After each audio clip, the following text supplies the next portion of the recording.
यह आयोजन होम्योपैथी के संस्थापक डॉक्टर सैमुअल हैनीमैन की 270वीं जयंती पर उनको याद करने और उपचार की इस सौम्य प्रणाली की खोज के लिए उनका आभार व्यक्त करने का दिन है, जो 2 शताब्दियों से अधिक समय से मानव जाति को लाभान्वित कर रही है।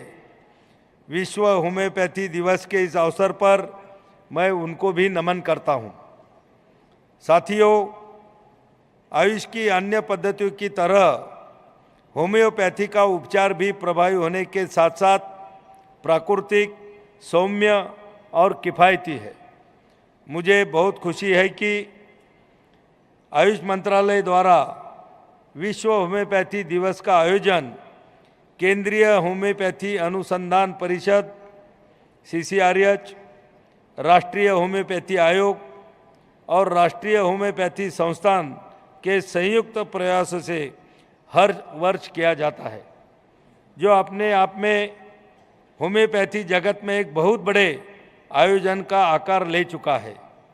आज इस होम्योपैथी महासम्मेलन को देखकर कोई भी होम्योपैथी की बढ़ती लोकप्रियता का सहज अंदाजा लगा सकता है। साथियों, जैसा कि हम सभी जानते हैं, आज इस संगोष्ठी का विषय अध्ययन, अध्यापन एवं अनुसंधान है, जो मानवता के लिए आत्मसमर्पण से भरे डॉक्टर हैनीमैन के जीवन से प्रेरित है और चिकित्सा की सफलता के लिए इन तीनों पहलुओं को साथ लेकर चलने का मार्गदर्शन भी करता है। हमारा भारतवर्ष होम्योपैथी चिकित्सा की बढ़ती मांग को पूरा करने के लिए एक मजबूत और समग्र दृष्टिकोण के साथ कार्य कर रहा है, जिससे मजबूत नीति निर्माण, बुनियादी ढांचे का विस्तार और अनुसंधान आधारित विकास ये सभी शामिल है। हमें वैश्विक स्तर पर भारत में होम्योपैथी के लिए अद्वितीय बुनियादी ढांचे पर गर्व भी होना चाहिए। साथियों, मैं आपको बताना चाहता हूं कि केंद्रीय होम्योपैथी अनुसंधान परिषद की आधारशिला औषधीय पौधों को उगाने और होम्योपैथी में उपयोग की जाने वाली दवाओं के मानकीकरण में निहित है। अपनी स्थापना के बाद परिषद ने 368 दवाओं पर वैज्ञानिक अध्ययन, 362 दवाओं पर भौतिक रासायनिक अध्ययन और 151 औषधियों पर अध्ययन किए हैं। इसके अतिरिक्त तमिलनाडु के ऊटी में स्थित परिषद के केंद्रीय अनुसंधान संस्थान के 17,000 से अधिक हर्बेरियम शीट तैयार की है, जिसका डिजिटलीकरण हो रहा है।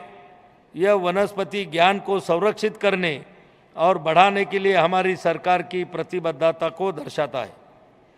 परिषद ने होम्योपैथिक हस्तक्षेप कार्यक्रमों के जरिए कुपोषण स्क्रीनिंग, पोषण अभियान, स्कूल स्वास्थ्य और मासिक धर्म स्वास्थ्य पर भी मजबूती से काम कर रही है। मुझे इस बात का भी गर्व है कि राष्ट्रीय होम्योपैथी संस्थान शिक्षा के माध्यम से समाज की सेवा कर रहा है, युवाओं को उच्च स्तर के वैज्ञानिक और व्यावसायिक ज्ञान के माध्यम से सशक्त बना रहा है और उनको होम्योपैथी चिकित्सा प्रणाली के जरिए उपचार में सक्षम बनाने का निरंतर प्रयास रहा है, जो बहुत सराहनीय कदम है। इसी प्रकार NCH के तहत 3 स्वायत्त बोर्ड होम्योपैथी शिक्षा, चिकित्सा मूल्यांकन और रेटिंग और पंजीकरण व आचार नीति पर काम कर रहे हैं। देश में लगभग 3.5 लाख चिकित्सकों का पंजीकरण वर्तमान में किया गया है, जो कि बहुत ही महत्वपूर्ण है।